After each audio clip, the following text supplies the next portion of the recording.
About 40 million Americans will ask the Internal Revenue Service for help or advice before they file their federal income tax returns this year.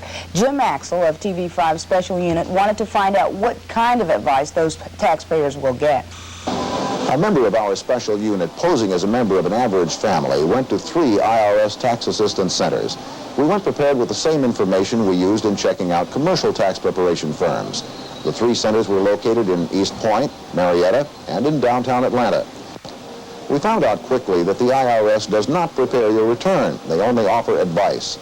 They'll answer specific questions and tell you where to put what on your return, but they don't help you dig for deductions. And if you supply deductions that aren't legal, well, they may end up on your return unless you ask specific questions about them. Faced with that situation, we found it all but impossible to complete our tax return. What do these returns tell us?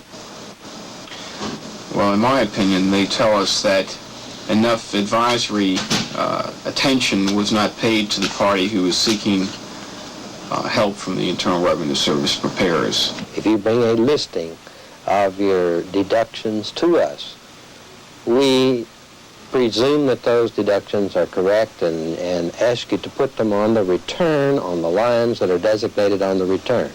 Now then, they're built into that as a presumption also that if you ask us specifically a question about the deductibility of a particular item or the correctness in handling a particular item, our people should be trained and under an obligation to tell you if that specific item is a deductible item and how it is to be handled on the return.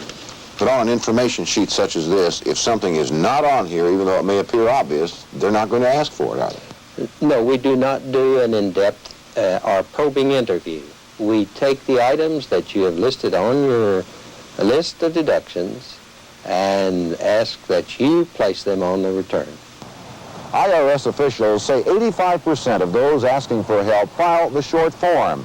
And if more Americans with more complicated returns ask for help, they might have to beef up their assistance program. But that would cost taxpayers more money the IRS says it doesn't have now. In our next report, we'll look at specific items on our tax return where commercial preparers made mistakes and what items gave them trouble. For TV5 Special Unit, I'm Jim Axel.